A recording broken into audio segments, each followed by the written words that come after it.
भुक्तभोगी कहते हैं ना, आलोक जी वो हैं। आलोक जी पहले यही बताइए, क्या संदीप दीक्षित आपके मुख्यमंत्री का चेहरा भी है क्या दिल्ली में, या आप बिना चेहरे के लड़ रहे हैं? देखिए, मुझे लगता है कांग्रेस पार्टी जब सरकार होती है और मुख्यमंत्री सिटिंग होते हैं तो उन्हीं के चेहरे पर लड़ती है, उन्होंने क्या काम किया उसके आधार पर लड़ती है। अदरवाइज मैक्सिमम टाइम हम बिना चेहरे के लड़ते हैं। हमारा जो चेहरा है वो हाथ का निशान है। अभी भी दिल्ली में भी हम किसी को भी मुख्यमंत्री डिक्लेयर करेंगे, मेरी नॉलेज में ऐसा नहीं है। ठीक है। अरे आलोक जी कंटिन्यू करिए ना, बोलिए जरा संदीप दीक्षित के बारे में, उनके आरोपों के बारे में। अब तो लड़ाई खुल्लम खुल्ला है आलोक जी, अब नहीं बच पाएंगे आप। अब इंडिया गठबंधन नहीं है, स्टेट इलेक्शन है ये। नहीं, मैं तो हाँ देखिए मानक जी, मैं पहले भी नहीं बचा और मैं पहले भी बच के नहीं निकला कभी। मैंने हमेशा से आम आदमी पार्टी का सैद्धांतिक तौर पर भरपूर और भरसक विरोध किया। और जिस तरह से आप तो जानते ही हैं, मुझे राशन कार्ड से लेकर और तमाम जो घोटाले हैं उनके ऊपर प्रेस कॉन्फ्रेंस करने में भी मैं सबसे आगे रहा। जिस तरह से आज भी मैं सुन रहा था, मुझे हंसी भी आ रही थी और बड़ा ताज्जुब भी हो रहा था। केजरीवाल जी कह रहे हैं मैं शीला जी का बड़ा सम्मान करता हूं। मतलब गजब पलटू मार आदमी है भाई। तब वो तो कहते थे मेरे पास ट्रंक भर के सबूत हैं भ्रष्टाचार के, और आज कह रहे हैं मैं उनका बहुत सम्मान करता हूं। अब मतलब इस आदमी के ऊपर भी दिल्ली भरोसा कर रही है, ये बड़ा आश्चर्य का विषय। आज उन्होंने दूसरी बात कही कि मैं 2100 रुपए प्रति महीना दूंगा।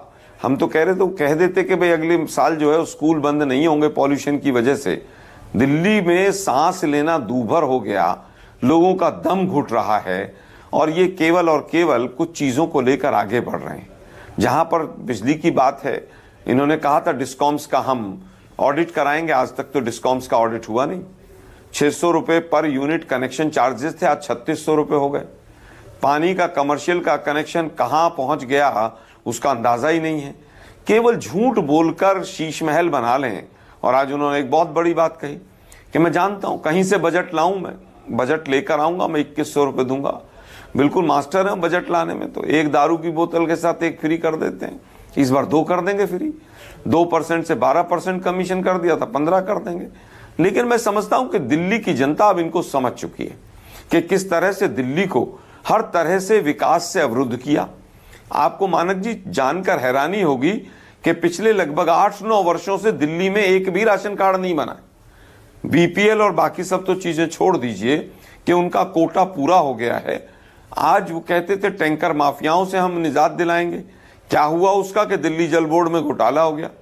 दिल्ली जल बोर्ड पूरा तरह जिस तरह से बर्बाद किया है वो पूरा देश, पूरी दिल्ली जान रही है। लेकिन आज भी वो पूरी तरह से झूठ बोलने में मास्टर। आलोक जी, दिल्ली का चुनाव बड़ा दिलचस्प होने वाला है। हम तरस गए थे कांग्रेस पार्टी की तरफ से ये सारी बातें सुनने को, क्योंकि लोकसभा चुनाव, फिर महाराष्ट्र चुनाव, कांग्रेस पार्टी खामोश हो गई थी। इंडिया गठबंधन की मजबूरियां हैं, हम समझ सकते हैं, होता है।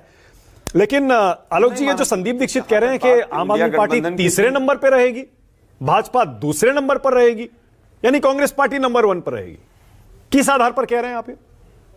देखिए, उसका कारण है बीजेपी ने भी तो कुछ नहीं किया। बीजेपी के तीसरी बार 7 के 7 सांसद है।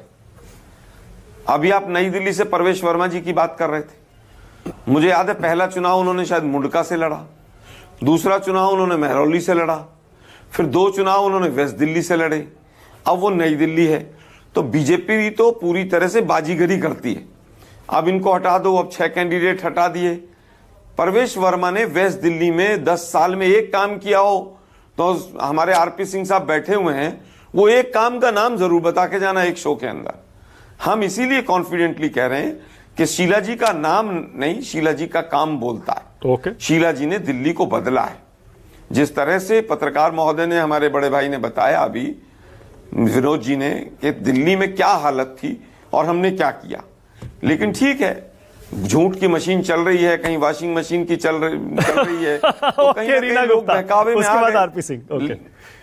रीना गुप्ता, रीना पहले तो आलोक जी के आरोप का जवाब दीजिए, संदीप दीक्षित का जवाब दीजिए।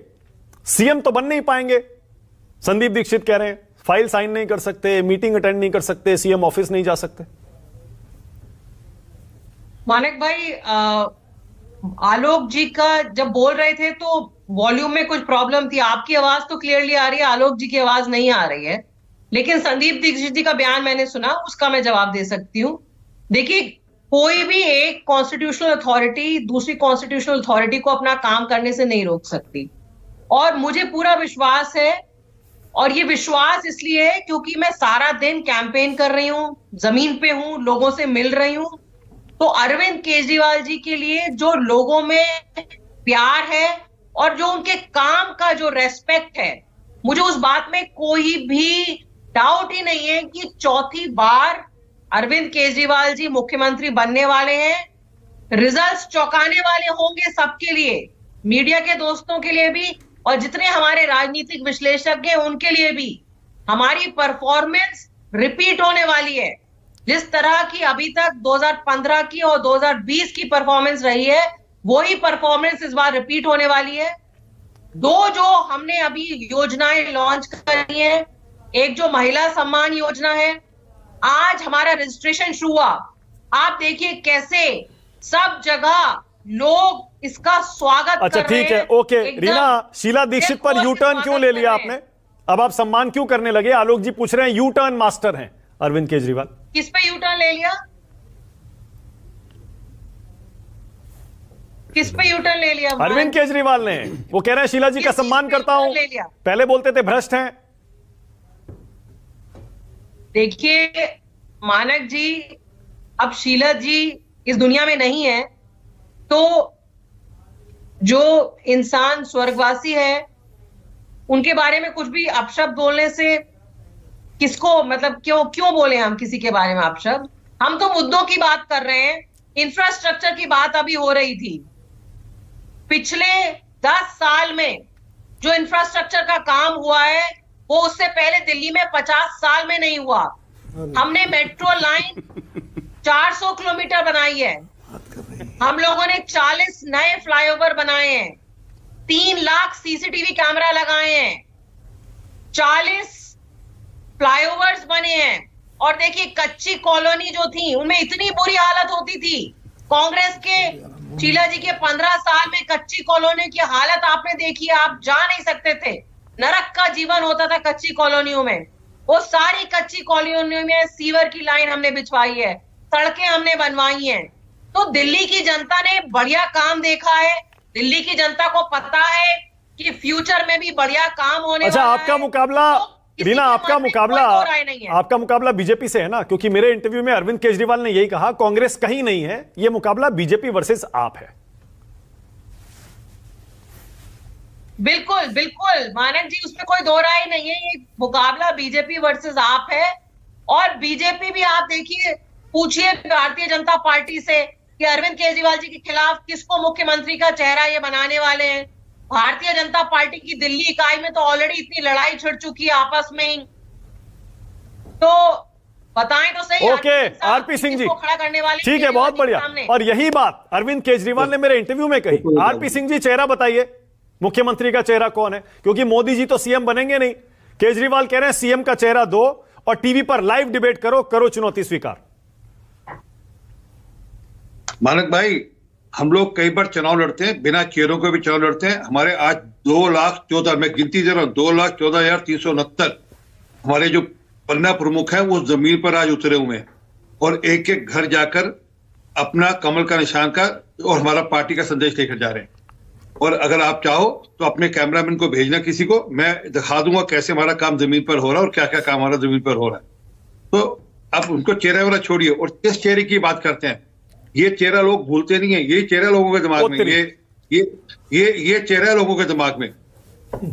जब केजरीवाल का चेहरा नजर आता है ना तो लोगों को ये चेहरा नजर आता है, एक के साथ एक फ्री। मैं सॉरी, दूसरा हाथ मेरा भरा हुआ, नहीं तो मैं पेन है दूसरे हाथ में, तो हाथ आरपी सिंह जी को स्क्रीन पर लाइए। आरपी सिंह जी, क्यों लेकर आए हैं शराब की बोतल? क्या दिखाना चाह रहे हैं? इसलिए क्योंकि यही रियलिटी है, ये दिल्ली की रियलिटी है। जरा दिखाइए ना आरपी सिंह जी, दिखाइए तो सही। सुनिए सर, एक मिनट सुनिए। दिल्ली के अंदर जहां केजरीवाल का चेहरा दिखता है, लोगों को, बहनों को, बेटियों को, माताओं को एक के साथ एक बोतल फ्री दिखती है। किस प्रकार उनके घर बर्बाद करने की कोशिश की गई वह दिखती है। किस प्रकार गुरुद्वारे, मंदिर, गिरजाघरों के बाहर शराब के ठेके खुल के, किस प्रकार हर स्कूल के बाहर शराब के ठेके खुल के, तो सब लोगों को याद आता है सब। और किस प्रकार से शराब के ठेकों में भ्रष्टाचार हुआ, किस प्रकार से 5% से बढ़ाकर 12% कमीशन कर देगी, किस प्रकार से 100 करोड़ रुपया कमाकर वो आज चुनाव में खर्चे का सब लोगों को याद आता है। और मेरा चैलेंज स्वीकार करिए। अब अच्छा, मेरे चैलेंज क्या करना, केजरीवाल साहब ने खुद स्वीकार सर किया। बोतल तो दिखाइए जो लेकर आए आरपी सिंह जी, एक सेकंड, और मुझे बताइए क्यों लेकर आए। जरूर, एक सेकंड और दे दीजिए। हाँ। अभी थोड़े दिन पहले केजरीवाल साहब जैसे आपको इंटरव्यू दिया किसी और चैनल पर इंटरव्यू से, वहां पर उन्होंने कहा कि मैं 3 जगह 3 काम नहीं कर पाया, उसके लिए मैं माफी मांगता हूं, पर अगले 5 साल में कर दूंगा। क्या मैं दिल्ली से नल से जल नहीं दे पाया? वो खुद कह रहे हैं, मैं नहीं कह रहा। हाँ। बोलो तो मैं आपको इंटरव्यू भेज देता हूं। फिर उन्होंने बोला कि मैं यमुना जी साफ नहीं कर पाया, मैं माफी मांगता हूं। फिर उन्होंने बोला कि मैं सड़कें नहीं दे पाया, सड़कें पक्की नहीं करा पाया, खड्डा युक्त नहीं कर पाया, खड्डा मुक्त नहीं कर पाया, ये भी बताया उन्होंने। तो ये हम नहीं कह रहे, खुद मान रहे हैं। वो मेरे इंटरव्यू में भी कहा उन्होंने, वो कहा उन्होंने, वो तो कह रहे हैं कि 3 वादे पूरे नहीं किए, बाकी सारे किए, ये 3 वादे भी कर हाँ, दूंगा। तो दोस्त एक मिनट मानक जी कृपा कर, बड़ा धन्यवाद। अगर आपके यहाँ भी कहा तो शाम को देख लेंगे, उसका भी लाभ मिल जाएगा दिल्ली की जनता को। आपने अगर अच्छा इंटरव्यू कर लिया होगा उनका तो। परंतु जो मूल बात है, पीने का आरपी पानी सिंह जी, मुझे बोतल दिखाइए और बताइए क्यों लेके आए।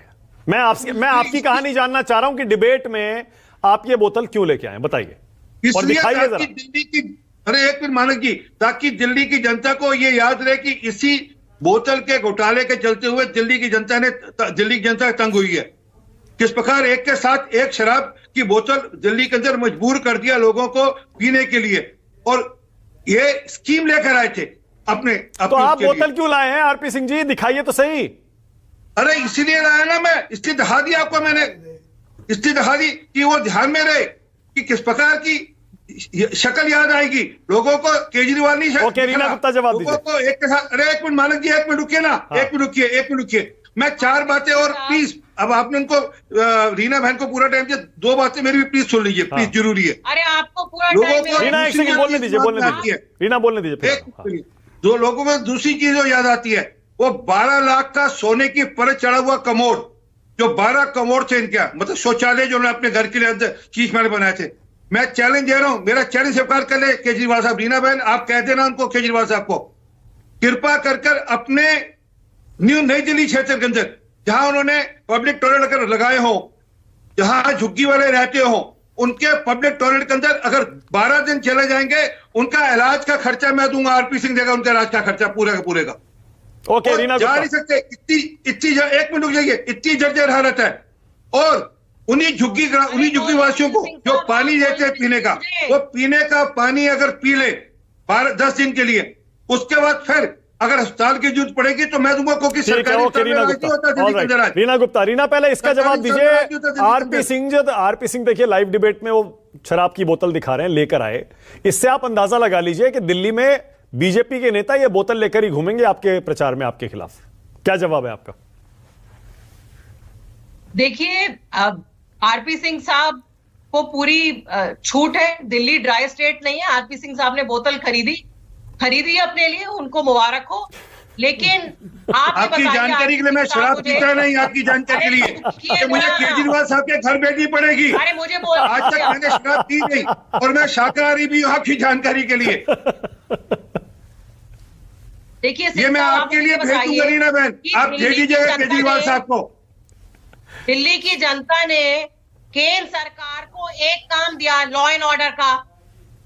हमने तो मान लिया कि हम यमुना जी नहीं साफ कर पाए, बारे में बात करो बहन, एक के साथ बोलने दीजिए। आपको जो एक काम दिया था लॉ एंड ऑर्डर का, उसका आपने क्या किया आप बताइए। दिल्ली मैं उत्तर देता हूँ।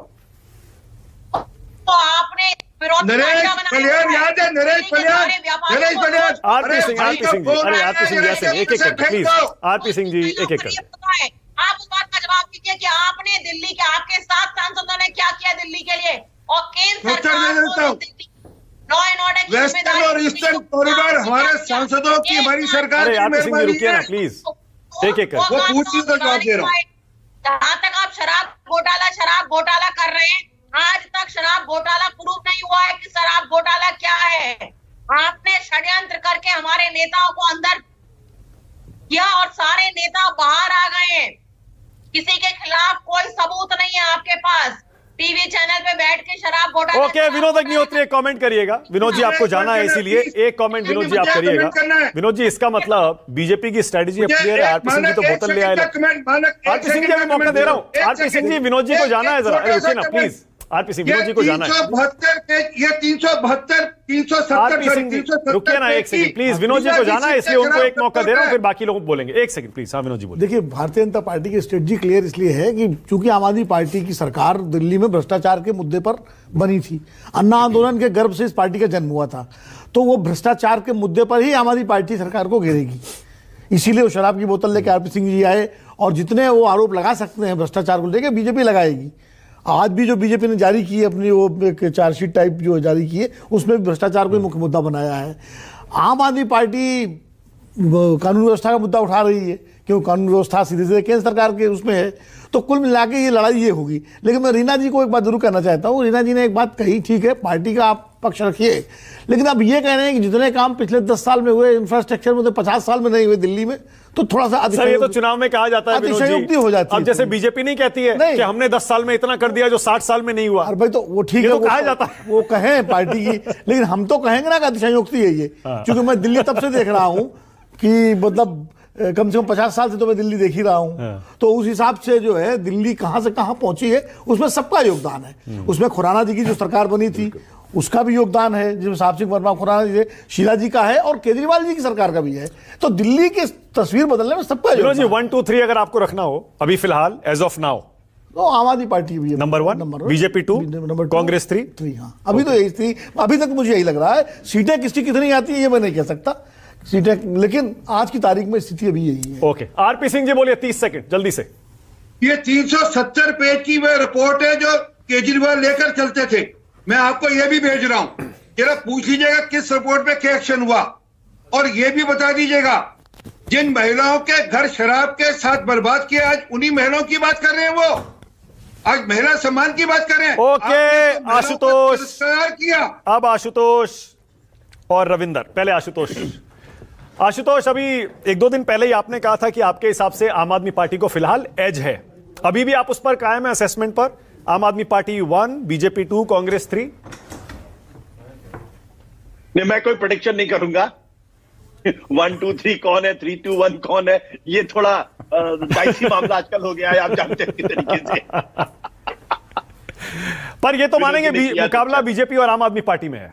देखिए, दो चीजें बड़ी महत्वपूर्ण है। पहली बात तो यह है कि इसमें कोई दो राय नहीं कि दिल्ली जो आज है वो दिल्ली उसके लिए शीला दीक्षित जिम्मेदार है। और इतिहास हमेशा शीला दीक्षित को एक ऐसे मुख्यमंत्री के तौर पर याद रखेगा जिसने दिल्ली की शक्ल पूरी तरीके से बदल दी।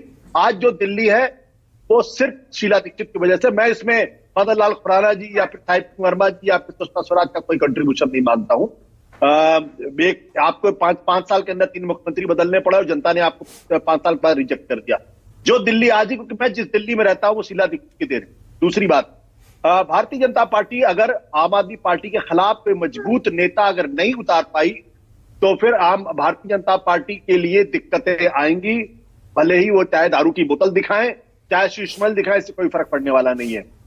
दिल्ली के लोग ये जानना चाहेंगे कि उनका मुख्यमंत्री कौन है। दिल्ली में बड़े पढ़े लिखे लोग रहते हैं। दिल्ली में पर कैपिटा इनकम तकरीबन 3 लाख रुपए के आसपास है। हिंदुस्तान में या तो सबसे ज्यादा है या फिर नंबर 2 पे हो गया, मैं उसको चेक द फैक्ट। तो इसलिए शराब की बोतल दिखाने से कुछ चलने वाला नहीं है। और जब दिल्ली के बारे में सवाल होगा कि अरविंद केजरीवाल की सरकार ने कोई काम नहीं किया, तो दिल्ली की कानून व्यवस्था का प्रश्न भी खड़ा हो जाएगा। क्योंकि आज की तारीख में दिल्ली में कानून व्यवस्था की स्थिति बहुत खराब है और सड़क पर चलते हुए वाकई में डर लगता है कब किधर से गोली चल जाए। गैंगवार तो कम से कम आज से 5 साल पहले नहीं था, लेकिन अब गैंगवार की स्थिति हम दिल्ली में देखने में, जो चीज कभी मुंबई में हुआ करती थी आज दिल्ली में हमको दिखाई पड़ती है। कहीं किसी को भी गोली मार दी जाती है, गोली चला दी जाती है। तो आरपी सिंह साहब भले ही शराब की बोतल दिखाए, बीजेपी वाले भले ही शराब की बोतल दिखाए, लेकिन जब तक अरविंद केजरीवाल के सामने मजबूत मुख्यमंत्री का उम्मीदवार नहीं होगा तब तक भारतीय जनता पार्टी के लिए दिक्कत होगी। और भारतीय जनता पार्टी सीखने के लिए तैयार नहीं है, क्योंकि 1998 के बाद से भारतीय जनता पार्टी दिल्ली से पूरी तरीके से गायब है। लोकसभा जीतती है, एमसीडी का चुनाव जीतती है, लेकिन विधानसभा में उस पर लोगों का भरोसा नहीं है। ठीक है आशुतोष, अब मैं आपसे एक मुश्किल सवाल पूछने जा रहा हूं। हालांकि इस सवाल का संबंध उस वक्त से है जब आप आम आदमी पार्टी में थे। आपने कहा आज की दिल्ली शीला दीक्षित की वजह से है। क्या आप मानते हैं कि शीला दीक्षित के साथ अरविंद केजरीवाल और आम आदमी पार्टी ने अन्याय किया? जब उनके खिलाफ भ्रष्टाचार का पूरा कैंपेन चलाया उस वक्त आप भी उनके साथ थे, और उसके बाद आज सब मजबूर हो गए ये मानने के लिए कि शीला दीक्षित की वजह से वो दिल्ली बनी थी 15 साल में?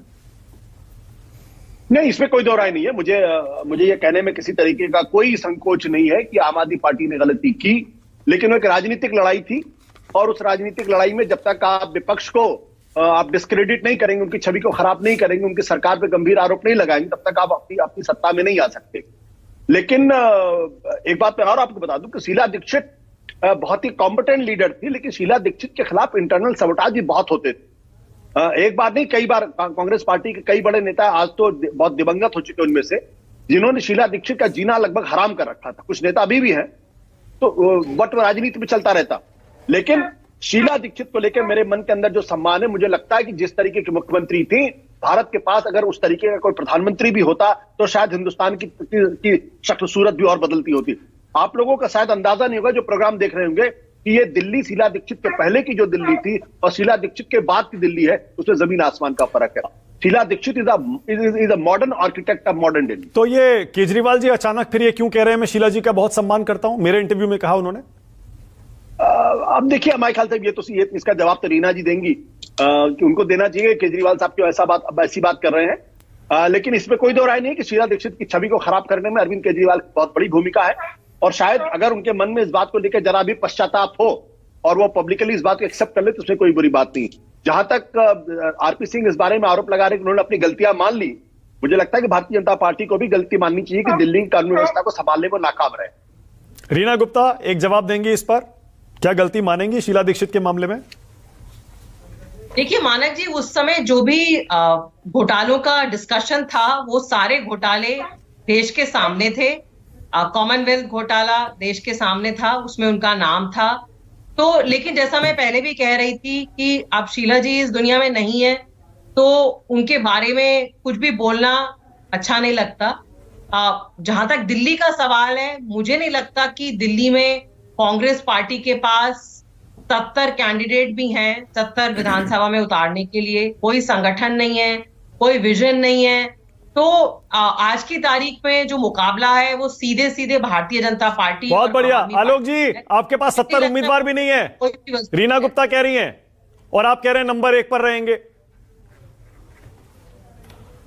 देखिए, बात ऐसी है कि झूठ बोलने में ये पार्टी हमेशा से नंबर 1 रही है और उसमें नंबर 1 ही रहेंगे। 2G में बीजेपी का साथ दिया, अन्ना मूवमेंट में बीजेपी का साथ दिया, कोलगेट में दिया, कॉमनवेल्थ गेम्स में दिया, निर्भया केस में तो याद ही होगा केजरीवाल जी ने ट्वीट शायद कुछ डिलीट कर दिए हैं, उसमें क्या क्या ट्वीट करते थे। तो जिस तरह से दिल्ली को बदनाम किया गया, दिल्ली के साथ जो अन्याय हुआ मानक जी, आज दिल्ली करहा रही है। आप आउटर दिल्ली में जाकर देखिए क्या हालत है, रोड्स की कितनी बुरी हालत है। मैं कल वसंत कुंज गया हुआ था, वसंत कुंज में इतनी बुरी हालत थी सड़कों की 3-4 जगह। एक दिल्ली जो आज मॉडर्न सिटी होनी चाहिए थी, लेकिन दुर्भाग्य ये है कि आप जब चुनाव आता है तो 1000 रुपया दे देंगे, 2000 रुपया दे देंगे। आरपी सिंह जी क्या दिखा रहे थे, दिखा दीजिए। और ये लिस्ट मैं तो वो मेरे पास लिस्ट मेरे पास रखी हुई है, डॉक्यूमेंट खंगाल रहा था, मेरे पास तो रिपोर्ट निकलाई जब मैं विधायक था, तब उन दिनों में ये रिपोर्ट चलती थी। 370 पेज की रिपोर्ट थी शीला जी के खिलाफ, कांग्रेस की, सॉरी आम आदमी पार्टी। बात पूरी कर लूं। ओके आरपी सिंह जी एक सेकंड रुकिएगा जरा, मैंने आपको सिर्फ वो दिखाने के लिए कहा था। एक सेकंड रुकिएगा आलोक जी, जल्दी पूरी करिए। हाँ, बात पूरी करिए। अजी देखिए, ये तो सब मिले हुए हैं मानक जी, दोनों मिले हुए हैं। तो ये तो बीच बीच में बोलेंगे तो मतलब कहीं ना कहीं अजी सब मिले हुए हैं जी ये। तो बात ये है कि आज दिल्ली की हालत जो है वास्तव में उसके लिए अगर जिम्मेदार है तो दोनों पार्टियां हैं। भ्रष्टाचार दिल्ली में इस कदर है, आप किसी ऑफिस में चले जाइए, आज बुरा हाल है। लॉ एंड ऑर्डर का हाल यह है कि 8 रेप पर डे हैं। सिंह साहब दारू की बोतल तो लेके बैठ गए स्टूडियो में, लेकिन ये नहीं बता रहे कि वो जो 8 रेप हो रहे हैं उसका क्या है पर डे का। उसका वो चाणक्य के पास कोई प्लान है कि नहीं है? चाणक्य सरकारों को गिराने के लिए चाणक्य है क्या? वो 56 इंच का सीना चाइना को क्लीन चिट देने के लिए है क्या? दिल्ली पुलिस का कमिश्नर कौन है? शायद आधे लोगों को स्टूडियो में पता नहीं होगा। अभी कोई दिल्ली पुलिस का रोल कहीं पर दिखे नहीं पता है। भ्रष्टाचारी कांग्रेस थी, भ्रष्टाचार के सब कांग्रेस के आरोप थे, और आधे दर्जन से ज्यादा मंत्री केजरीवाल। ओके रविंदर सिंह शेरों, ये कट्टर भ्रष्टाचारी हैं। ठीक है, ओके रविंदर पहले तो यही बताइए, ये दिल्ली में कांग्रेस के पास क्या वाकई 70 उम्मीदवार नहीं होंगे? क्या इतनी बुरी हालत है कांग्रेस की दिल्ली में आज? नहीं, दिल्ली में तो मानक भाई नमस्कार सबसे पहले तो सबको। बीजेपी कांग्रेस के पास अगर उम्मीदवार होंगे तो भी वो आपस में हरा देंगे एक दूसरे को। कांग्रेस के पास जहां उम्मीदवार रहते हैं वहां पर कांग्रेस की स्थिति क्या होती है देखिए, यहां भी बदली नहीं है। अब कांग्रेस यहां पे वीक पोजीशन में है, बावजूद उसके यहां पर भी तो कितने सारे धड़ेबंदी दिख रही है हमको। लीडर्स तो बीजेपी के पास भी नहीं है दिल्ली में। बीजेपी में जब से मदन लाल खुराना जी और वो दौर चला गया साहब सिंह वर्मा का, उसके बाद बीजेपी में कहां बड़े नेता दिल्ली में पैदा किए? कोई ऐसा बड़ा नेता नहीं है। एक बार चेहरा बना के जरूर लेके आए किरण बेदी को, लेकिन वो भी 3 सीट मिल पाई उस टाइम भी। नेताओं की कमी बड़ी भारी दोनों पॉलिटिकल पार्टीज में है। विधायक खड़े करने के लिए तो उम्मीदवार देखिए मिल ही जाते हैं सब पॉलिटिकल पार्टीज को, लेकिन मजबूत नेता कहां है? मजबूत नेता जो अपने पीछे जनाधार खींच सकें। आज हम लोग जो बात कर रहे हैं और उसमें देखिए सबसे बड़ा आम आदमी पार्टी को बेनिफिट यही है कि केजरीवाल जो है वो सबसे बड़े नेता के तौर पर अपने आप को स्थापित कर पाए, जिनकी पूरी दिल्ली में एक प्रेजेंस जैसी स्थिति है। और आउटर दिल्ली में देखिए, आउटर दिल्ली जो है, जो देहात है, जो 365 गांव दिल्ली के हैं, दिल्ली सूबे के, उन गांव में तो बीजेपी और कांग्रेस की जो सबसे पहले मजबूत स्थिति होती थी, जहां से बड़े नेता जो पार्टी के आते थे, चाहे सज्जन कुमार हो चाहे साहब सिंह वर्मा हो, उस तरह के नेता दोनों पार्टीज नहीं पैदा कर पाई हैं। उस इलाके में अपने वोट गैदर करने के लिए नेता है ही नहीं दोनों पार्टीज के पास। लेकिन आम आदमी पार्टी के जो नेता केजरीवाल है, उनके पास कम से कम इस तरह की स्ट्रेंथ है कि वहां से वो लोगों को कनेक्ट कर पा रहे हैं। अब जहां तक बात काम की है, गवर्नेंस के नाम पर वो पार्टी सत्ता में आती है, लेकिन गवर्नेंस के नाम पर चुनाव लड़ रही है। आज भी 2100 रुपए का नाम पर उनको चुनाव लड़ना पड़ता है। इतने लंबे समय से वो सरकार में है, लेकिन आज कह रहे हैं कि 3 हमसे तो गलतियां हो गई। मतलब ये है कि दोनों जो पॉलिटिकल पार्टीज, बड़ी पार्टीज हैं, जो कहती हैं कि हमने बहुत डेवलपमेंट किया, बीजेपी कहती है और आम आदमी पार्टी कहती है, तो वो इलेक्शन जब लड़ने जाती हैं तो क्यों उनको 2100 रुपए की 3100 रुपए की जरूरत पड़ती है? तब वो गवर्नेंस की एक बात नहीं करते। तो ये 10 बरस में हमने क्या काम तो ये वाला ऐलान तो मुझे लग रहा है बीजेपी भी करेगी और कांग्रेस पार्टी भी करेगी जरूर इस बार। सर वही मैं कह रहा हूं, हम लोग जिन बातों की, जिन मुद्दों की चर्चा कर रहे हैं, इंफ्रास्ट्रक्चर की डेवलपमेंट है या भ्रष्टाचार है, बेरोजगारी, तो किन मुद्दों पर फिर होगा? वो मुद्दे तो खत्म ही हो जाते हैं जनता के। तो किस मुद्दे पर होगा चुनाव? 2100 या 3100 पे हो जाएगा कि कौन 2100 देगा, कौन 3100, जैसे महाराष्ट्र हरियाणा में भी हुआ, सब जगह वही हो रहा है। और हम लोग फिर उसी पे चुनाव के नतीजों के बाद वही विश्लेषण होता है कि 2100 की वजह से जीत गए या 3100 की। अगर आज तीनों पॉलिटिकल पार्टीज वाकई में ईमानदारी से जनता का सेवा करना चाहती हैं तो वो मुद्दे क्यों नहीं गिनवाते हैं? कांग्रेस का चेहरा कौन रहेगा इस पर, क्या लग रहा है आपको? नहीं, कांग्रेस का चेहरा तो आलोक जी बता पाएंगे, लेकिन मुझे लगता है आलोक जी भी बता नहीं पाएंगे, स्थिति ऐसी हो गई कांग्रेस। और बीजेपी का चेहरा कौन होगा? नहीं, कहां पे चेहरे हैं बीजेपी? नहीं है ना, न बीजेपी के पास। तो मतलब केजरीवाल वर्सेस मोदी ये फाइट होगी? केजरीवाल वर्सेस मोदी फाइट में तो दिक्कत हो जाएगी बीजेपी को। हाँ, क्योंकि वो अपने इतने बड़े नेता को, केजरीवाल जी के सामने 2 बार हार चुकी है बीजेपी, इस बार हारना अफोर्ड करना मुश्किल हो जाएगा। इसलिए केजरीवाल के सामने तो अगर लीडर के बिना बीजेपी जाएगी तो ज्यादा सुविधा है उनको।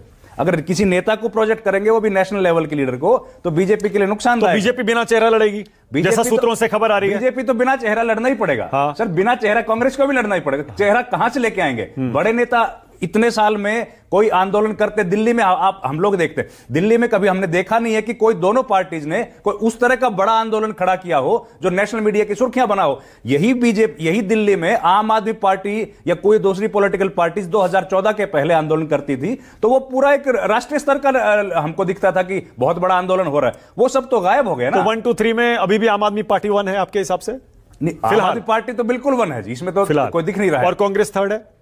अब ये हालत तो ऐसी दिख रहे हैं, लेकिन नंबर मत पूछना भाई साहब। नहीं, नंबर नहीं, जाहिर है, क्योंकि नंबर अभी का। आशुतोष क्या कहना चाह रहे थे? आशुतोष जी भी और हम भी एक ही नाव के सवार हैं। आशुतोष कुछ कहना चाह रहे थे? हाँ, म्यूट किया है आपने आशुतोष। रवि जी ने बहुत अच्छी बात की, उसको हमारे ख्याल से अंडरलाइन करना चाहिए। उन्होंने कहा कि 2015 विधानसभा और 2020 विधानसभा में बीजेपी का चेहरा तो नरेंद्र मोदी थे ना। आपको याद है वो क्या कहते थे कि भाई ये तो नक्सली है जी, इनकी जगह तो जंगल में है, वहां भेजो इनको।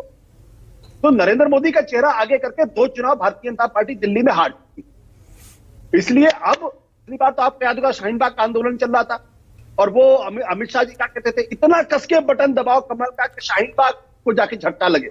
याद है आपको? तो सब कुछ करके दिल्ली के अंदर देख लिया, जो चीज नहीं की। और आपको 2015 में किरण बेदी को इंपोर्ट करना पड़ा। तब बीजेपी की, दिल्ली बीजेपी में इतनी अकाल है नेताओं की कि आपको किरण बेदी को लेना पड़ा जो अन्ना आंदोलन के साथ जुड़ी थी, अरविंद केजरीवाल के साथी थी। तो आप समझ लीजिए कि बीजेपी किस मुंह से जाके चुनाव लड़ेगी। अभी दिसंबर के पहले हफ्ते में इनको अपनी यात्राएं शुरू करनी थी, वो भी कैंसिल हो गई।